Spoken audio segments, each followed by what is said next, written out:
Alright, welcome back. I'm still finding myself thinking about these individuals who live on Santa Cruz del Sote. And I'm thinking about how that could be any of us. Okay, any of us could be living in a world that's getting too crowded, getting too wet, getting too stressed. And in fact, it could be argued we all are in some ways. We talked already about the adaptation options that weren't so great. I'm sorry, the strategies of dealing with global warming that weren't so great, namely mitigation. Let's talk about another one, which is adaptation. Now, again, adaptation, I know, is a term that is sometimes used slightly differently in different aspects of environmental studies or environmental sciences or whatever. And in this case, what we mean about adaptation is that we're responding to net climate impacts due to climate change. I mean, here's a tree in the background. It isn't entirely clear in this picture that I have right here. That tree is on a little piece of land that's only a few meters on each side. It's actually an island near Santa Cruz del Sote. The island is called Panda. And it never was a big island, but because of geological effects and erosion and so on, the whole thing is only a matter of square meters anymore. That tree is adapting to climate change. It's going to have to find some way to live in its new environment. Adaptation can seem kind of crass. I mean, basically, if you're in an environment where sea level's getting too high, like if you've got cities that are right at sea level, and too often now storms result in flooding of your infrastructure, build a bigger seawall or move the city farther inland. I mean, in some ways, that can be more cost effective than actually addressing the climate change itself. Can be. Depends on what the costs involved are. Is because of climate change and the growth of deserts in your latitudes, is it getting to be too dry to grow your crops? Then grow some other damn thing.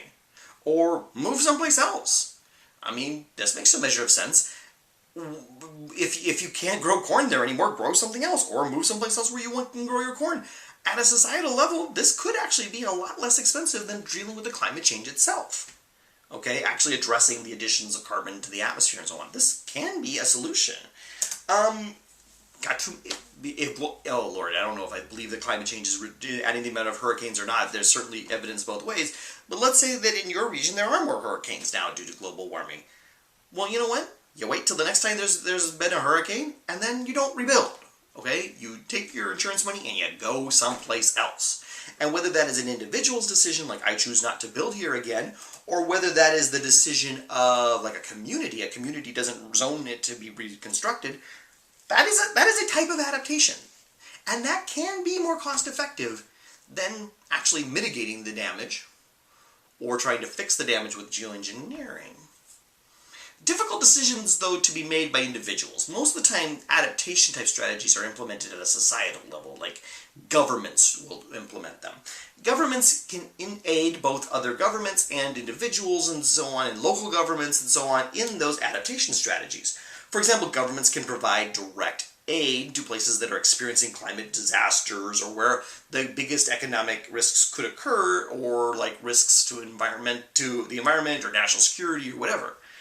I mean, we could literally just have the federal government write checks or make loans or whatever to places that need money to have adaptations to climate change. We do it all the time, right? Big floods happen, big natural disasters happen, and we write a big check. Okay, that is one way that we can force adaptation to climate change. We can do things to adapt. Governments can also implement regulations that encourage adaptation strategies. And this could be, for example, incentivizing people to live in places that will be more sustainable in the future.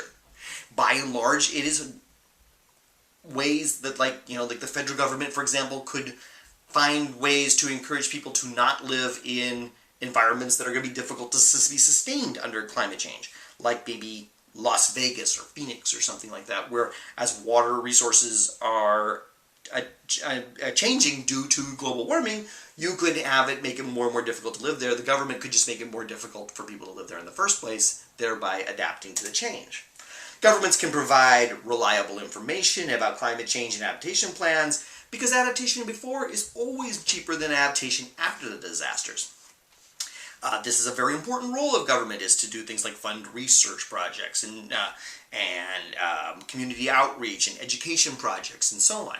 oh, this is an adaptation, and it can certainly be a lot cheaper than directly mitigating the climate change as something like sea level increases happen or whatever. But ultimately, you do have some questions here. I mean, effectively what you're saying is, our society is wealthy enough, we'll just pay for what happens. Does that mean we need another bigger dam wall? Does that mean that we got a bigger seawall? Does that mean we got to move this city? Does that mean we have to rebuild this infrastructure? The question eventually becomes, are we really wealthy enough to actually keep doing that? Okay, it took us centuries to build the stuff that we have. Are we really wealthy enough to keep rebuilding on a global scale because of something that is preventable? It's also a viable question to ask, can we maintain our standard of living while going through these cycles of adaptation? If there is a disaster in New Orleans due to sea level rise, something akin to Hurricane Katrina, although I don't want to get into the whole story of Katrina and global warming because that's a complicated debate.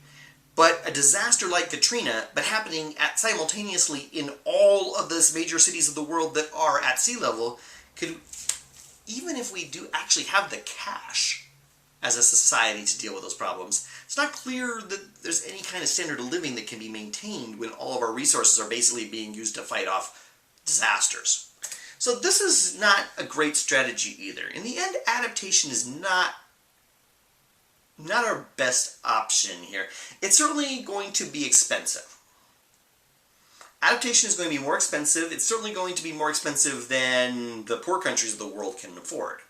The simple truth of the matter is plenty of third world, I hate that term, but let's just use it, third world countries have major cities at sea level. They have major cities with water access problems. They have major cities that are difficult to feed. It is difficult to see how they're going to be able to adapt. It's certainly more expensive than those poor countries can afford. It may, in fact, prove to be more expensive than the rich countries can afford. Adaptation probably has to be part of what we deal with. The truth of the matter is the climate is changing and is going to continue to change. Part of it is we're going to have to be realistic about what we can and can't do, and part of the strategy is probably going to have to be to pick and choose the parts of adaptation that we can afford to do. But I don't like it, and you shouldn't like it. Let's answer a couple questions about adaptation as a strategy for adapting to global warming before we move on to geoengineering. Question 6. Which of the following is not an example of adaptation to climate change? Notice it's not. Which of these is not an example? A. Rebuilding Arctic infrastructure that is currently situated on melting permafrost. B. Discontinuing the cultivation of fruit in Arizona as the climate gets too dry. C. Investing in green technology to spur innovations to delay global warming. Those all sound like good things. Well, or at least possibly good things, but which one of those is not an adaptation to climate change? Go ahead and make a choice from those 3 options and get a little feedback before you move on to question 7.